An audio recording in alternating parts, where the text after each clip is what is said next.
প্রিয় দর্শক, একটা কথা, এই গত অগাস্টের যে হাসিনার পতন হলো তারপর থেকেই বারবার বলা বলি হচ্ছিল। সে কথাটা হলো যে বিএনপির নেতা, মূল নেতা এখন যিনি আছেন, খালেদা জিয়া তো অসুস্থ, ভারপ্রাপ্ত চেয়ারম্যান তারেক রহমান, উনি দেশে ফিরবেন কবে? এটা নিয়ে আমিও একাধিক জায়গায় কথা বলেছি, আমার এখানেও কন্ট্যাক্ট করেছি এবং আমি প্রত্যাশা করেছি যেন উনি দ্রুতই দেশে ফিরে আসেন।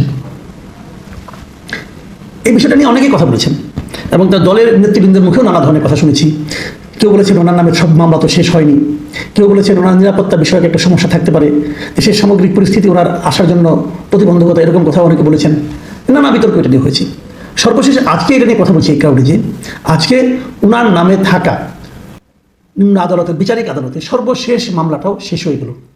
এই মামলাটা ছিল বসুন্ধরা গ্রুপের মালিকের ছেলে আর কি, তার বিরুদ্ধে একটা মামলা ছিল, বসুন্ধরা গ্রুপের একজন পরিচালক ইঞ্জিনিয়ার সাব্বির হত্যা মামলা।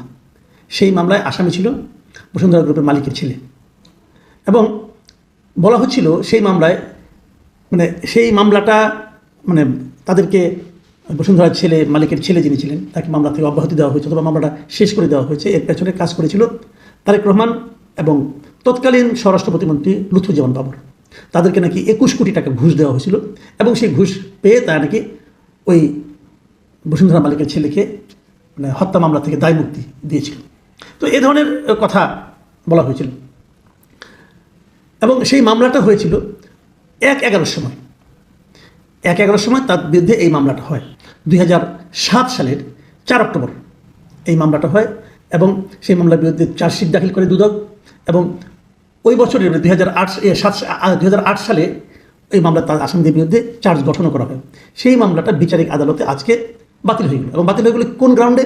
বলা হলো যে দুদক নাকি পর্যাপ্ত সাক্ষী তাদের বক্তব্যের পেছনে হাজির করতে পারেনি এবং এই যে বাতিল হলো, খারিজ হয়ে গেল, এই খারিজ হওয়ার সব ওনারা 19 তারেক রহমান সহ বাবর সাহেব এটা আসামি ছিলেন সহ যে 7-8 জন বোধ হয় 8 জন যে আসামি ছিল, তারা সবাই খালাস পেয়ে গেছে।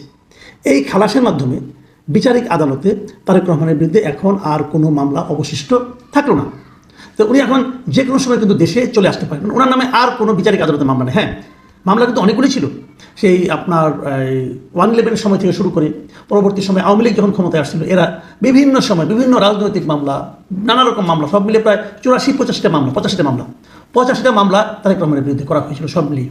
সেই 85টি মামলার মধ্যে কয়েকটা বড় বড় মামলা ছিল, যেমন ধরেন আপনার 21 আগস্ট গ্রেনেড হামলা, জিয়া অরফানেজ ট্রাস্ট দুর্নীতি মামলা, অবৈধ সম্পত্তির মামলা, সিঙ্গাপুরের মানি লন্ডারিংয়ের মামলা, নড়ালের একটা মানহানি মামলা ছিল এবং ঢাকার একটা রাষ্ট্রদ্রোহ মামলা ছিল। এই কটাকে বলা হয় যে বেশ বড় মামলা। এই 6টা মামলাতে তারেক রহমানকে সাজা দেওয়া হয়েছিল। সেগুলো সবগুলিতে আপিল বিভাগ তার পক্ষে আবার রায় দিয়েছে। তার মানে ওনার নামে আর এখানে কোনো মামলা নাই। এখন তাহলে উনি কী করবেন?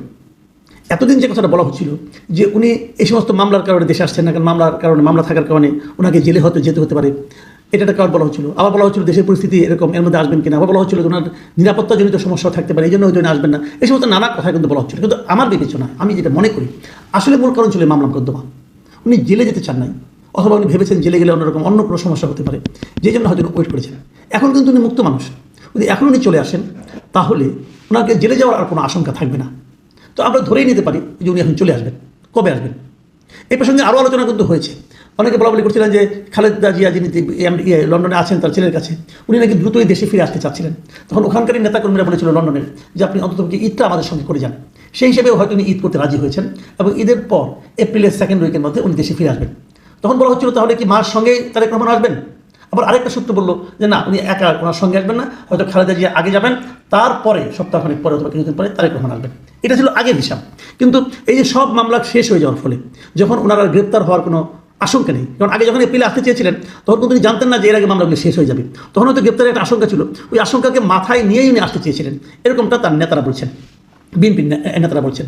তো এখন যখন উনি মামলাই নাই এরকম, এখন উনি যে কোনো সময় আসতে পারেন। আমি তো মনে করি ওনার উচিত দেশে চলে আসা এবং আমি এটাও মনে করি সম্ভব হলে লন্ডনের নেতা কর্মীদেরকে দুঃখিত করে হলো দেশের মানুষকে সুখী করার জন্য ওনার ঈদের আগে আসা উচিত। কারণ এখন না আসার পেছনে কিন্তু কোনো লজিক নাই। যারা বলেন যে ওনার নিরাপত্তাজনিত সমস্যা আছে, যারা বলেন, আমি মনে করি তারা জুজুর ভয় দেখাচ্ছেন। এই কারণে জুজুর ভয় দেখাচ্ছেন। তারেক রহমান যদি বাংলাদেশে নিরাপদ না থাকে, এই পরিস্থিতিতে বর্তমানে যে পরিস্থিতি আছে, তাহলে পৃথিবীর কোথাও নিরাপদ থাকবেন না। বাংলাদেশের বিএনপির যে কোটি কোটি সমর্থক আছেন, তারাই তো তারেক রহমানের বর্ম। তারা থাকতে যদি উনি এখন নিরাপত্তা বোধ না করেন, তাহলে কি যখন উনি নির্বাচিত হবে তখনও নিরাপত্তা থাকবে না? যখন নির্বাচনে অংশ নেবে, নির্বাচিত প্রচারণা চালাবে, তখনও নিরাপত্তা থাকবে না? এগুলো বলার জন্য বলা। এগুলো হলো যে ওরা না আসাটাকে জাস্টিফাই করার জন্য। কিছু লোক হয়তো চাচ্ছে, আমার এমনও মনে হয় যে হয়তো কিছু লোক চাচ্ছে কিন্তু দেরি করে আসুন, দেরি করে আসলে ওনাদের সুবিধা হতে পারে। কিন্তু আমি এই আশঙ্কা কিন্তু আমি উড়িয়ে দিচ্ছি না। কিন্তু আমি মনে করি আমি তো বিএনপি করি না, কাজে বিএনপির দলীয় নেতাকর্মীর চিন্তাটা আমি করছি না, আমি সাধারণ মানুষের চিন্তা করছি। আমি মনে করি এখন সামনে যে নির্বাচন হবে, এই নির্বাচনে জামাত ইসলামী একটা বড় পার্টি, তারা সারা দেশে কিন্তু তাদের কর্মকাণ্ড চালাচ্ছে। তাদের দলীয় যিনি প্রধান তিনি যাচ্ছেন, ছাত্রদের একটা সংগঠন আছে, তারাও তাদের দলীয় নেতাকর্মীরা সব জায়গায় যাচ্ছেন, দলীয় যিনি প্রধান তিনিও যাচ্ছেন। বিএনপি কিন্তু দলীয় প্রধান যাচ্ছেন না। আর বিএনপির মধ্যে যারা নেতা আছেন এদের মধ্যে নানা ধরনের লোকজন আছেন, কিন্তু একজনকে মানেন আরেকজনকে মানেন না, এবং পরস্পর বিরোধী কথাবার্তাও বলা বলি হয় এখানে। কে যে আসল নেতা বোঝাও যায় না। কাজে নেতৃত্বের যে টানাপোড়েনটা এটা মেটানোর জন্য হলেও আমি মনে করি ওনার দেশে আসা উচিত। অনেকে বলেন যে উনি বিদেশে থেকে দল ভালোই চালাচ্ছেন, সমস্যাটা কোথায়? না, সমস্যা আছে।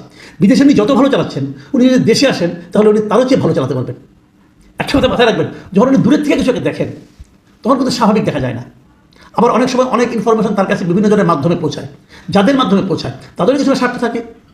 কথাটা কীভাবে বলবে, কীভাবে পৌঁছাবে, উনি সবসময় সব বুঝতে পারবেন। উনি তো আর সব জানতার লোকটা ভাই, মানুষ তো, মানুষের নানা ধরনের মানবিক সীমাবদ্ধতা থাকবে। কাজে সেই সমস্ত সীমাবদ্ধতার বাইরে যেয়ে কিছু করতে হলে ওনাকে ঘটনার কাছাকাছি থাকতে হবে, মানুষের কাছাকাছি থাকতে হবে। আমি মনে করি এবারও যদি তারেক রহমান ট্রেনটা মিস করেন তাহলে সেটা আগামীতে হয়তো ওনার দলের জন্য ক্ষতির কারণ হয়ে দাঁড়াবে। যত দ্রুত সম্ভব উচিত হবে ওনার দেশে ফিরে এসে দলের দায়িত্ব নেওয়া। কিছুই না, আমি খালি একটা কথা বলি, আজকে তারেক রহমান দেশে আসুন, পুরো দেশের সিচুয়েশন চেঞ্জ হয়ে যাবে। ইয়াং যারা ছেলেমেয়েরা আছেন, যারা নাকি আপনার দিগ্ভ্রান্তের মতো বসে আছেন, তারা সামনে একটা দিশা পাবেন। আমি তো ওনাকে প্রস্তাব দেবো, বলবো আপনি দেশে আসার পর পুরো দেশে ঘুরুন। ভারতে যেরকম রাহুল গান্ধীকে দেখেছি আমরা, ভারত জোড়ো আন্দোলন করেছে, সারা দেশে পদযাত্রা করেছে। আপনি পদযাত্রা করার দরকার নেই, আপনি একটা গাড়ি নিয়ে দেশের প্রত্যেকটা উপজেলা যান একবার করে, জাস্ট ঘুরে আসুন। আপনি দেখবেন যে ক্রনিক ব্যাধিটা নিয়ে বিএনপি ব্যতিব্যস্ত হচ্ছে প্রতিনিয়ত, সেটা হলো কি প্রত্যন্ত অঞ্চলে চাঁদাবাজি। এই চাঁদাবাজিটা উনি দেশে মাটিতে পা রাখার সঙ্গে সঙ্গে অর্ধেকের কেউ কমে যাবে, আমি নিশ্চিত হয়ে বলতে পারি। আর যদি উনি পুরো দেশে একবার ঘুরে আসতে পারেন তাহলে সেটা থাকবেই না। নির্বাচনের আগে বিএনপির দলীয় এই পরিবর্তনটুকু আমি মনে করি খুব জরুরি। আমরা অপেক্ষায় থাকবো, দেখি উনি কী করেন। ওনার এই কী করেন এটার উপর নির্ভর করবে ওনার দলের ভবিষ্যৎ, এদেশের মানুষের ভবিষ্যৎ।